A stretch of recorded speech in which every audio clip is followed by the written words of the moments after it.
of what economic theory has been assuming, and so that's very challenging to people. And it's not only challenging; it also means that that the models they're either wrong or you can't do anything with them. And no academic likes to be in that situation. So I think that's part of the resistance to it. But I think also once I think there we can see that once a system like that is set in place, it affects people's preconceptions. That there has been this strong view that markets have these properties, that they reach equilibrium, and that they're in some sense best left to themselves to find their own to regulate themselves. That's now really that's really a sort of political belief, I suppose, or an ideological belief that is entrained in the theory, and it's hard to get rid of it. So I think that's the problem there. In terms of politics more generally, I think this, although I've made the case that this is an old way of thinking, it's only relatively recently that we've had the ability to model social systems in enough detail using computers to really start to gain some understanding gain some realistic understanding of what might be going on. And the scientific thinking behind it is also relatively recent. It was only since maybe the 1970s or 1980s that people really began to think about these problems of systems that don't work in equilibrium, because they're the difficult ones, but they're also the ones that exist in the world. The whole world is like that. The climate system is like that. It's not an equilibrium system. Certainly, each living organism is like that, and society is too. So it's only relatively recently that we've really had the scientific tools, the conceptual tools to understand those systems, and it's still a challenge for scientists to understand it. So trying to apply those ideas to society is also still in its very early stages. So I think partly it's just that these are early days, and that many of the models that I've talked about, I would actually recommend caution in trying to apply those to policy making at the moment, because for road traffic, it may be simple enough. That's a very simple system. When you're thinking about, how to govern, I don't know, an education system, a health system or something, then the questions are much harder to formulate and the answers much harder to reach. And I think, you have to be very careful about using these new ideas too quickly, because we're still discovering things about them. But I think there is some sign that in political circles people are starting to take these ideas seriously. In fact, just next month I know of a meeting in the Houses of Parliament in the British government that is bringing together people to discuss these sorts of ideas. So I think politically that may be sort of starting to happen.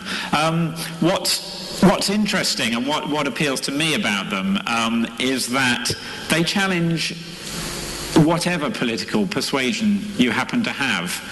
In fact, one reviewer said of my book, and I took this as a compliment, that it will upset every political persuasion. I won't go into religion. Political persuasion, which I think it should.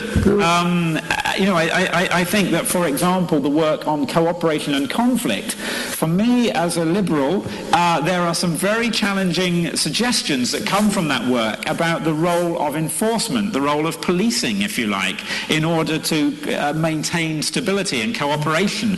And I'm not fully sure exactly what we should conclude from some of that modelling, but it's certainly challenging to my sort of liberal way of thinking. And I think that's good. good. I think we need to be challenged, because very often our thinking on matters like this has been influenced much more by ideology and by preconceptions than by any rational understanding of how things happen in society. Sí, porque realmente antes supongo que uno de los ejemplos que más nos ha chocado era el ejemplo del coche. En ese ejemplo yo estaba contento de que los políticos no hubiesen estudiado física, porque un político muy malintencionado podría hacer como el primer ciudadano que frenar el coche y crear múltiples caos que a un nivel político, por ejemplo, podían ser brutales en un estado de resolución de conflictos, por ejemplo. Es decir, tú frenas y provocas unos auténticos multicaos sociales. Es decir, me alegro que los ministros no sepan física en este sentido, ¿no?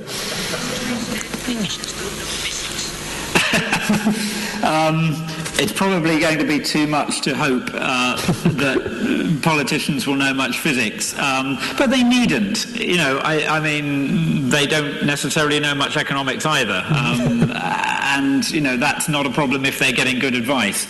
But I think that I think that the simple models of traffic and pedestrian behaviour provide nice analogies for more general ideas. So you're right that, in that case for traffic, a small perturbation has these huge knock-on effects that, you wouldn't necessarily predict. I think that there was also a nice illustration that I didn't talk about here in looking at pedestrian motion. There was some modelling to look at how people move around grassy spaces. And what's interesting there is that when we cross over an open piece of grass, we leave a little trail of where we've gone. Hardly evident at all. We tread down the grass. If it's just us, then there's nothing really to see. If enough people follow the same route, then they wear down a trail, and other people tend to follow that trail. So that gives this sort of feedback between individuals. And what seems to happen in those models is that the trails that people wear down aren't the ones that you would predict, and certainly aren't the ones that park planners would predict. They're not straight. They don't go in the most direct route between one point and another. They curve, and they curve in quite characteristic ways. And I think there's a sort of metaphor in that for what we do more generally. We don't necessarily do what you would expect us intuitively to do, because there is this compromise between what we want to do as individuals and tending to do what other people have. We can see other people have done before. So I think there is this sort of nice sort of metaphor within that model for the way we behave more generally. Bien, la voz es para vosotros y como siempre recibimos gustosamente preguntas, si alguien quiere hacerlo.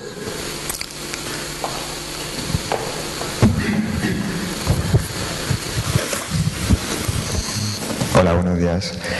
Creo que actuar en sociedad siguiendo los patrones preestablecidos, estoy convencido que siguiendo los patrones preestablecidos no es exclusivo de nuestra especie, pero quiero saber o que confirme si existe la predisposición al caos en otros grupos de organismos de seres vivos.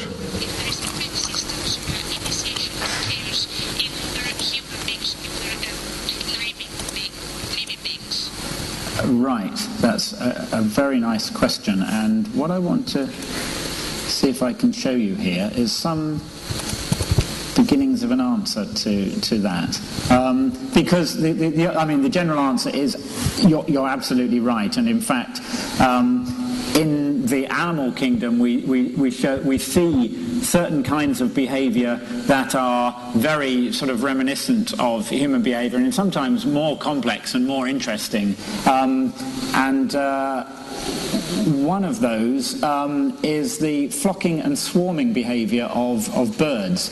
And I've got a little computer model here that I can show you to illustrate that.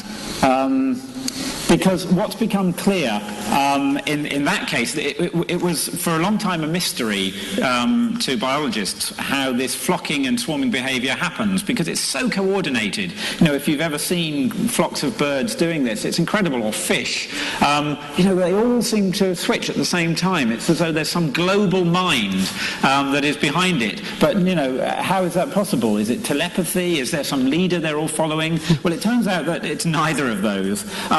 All the creatures in that case have to do is, again, to be interacting with their immediate neighbours, to be tending to follow them, to align themselves with their immediate neighbours. And just that alone seems enough to create this collective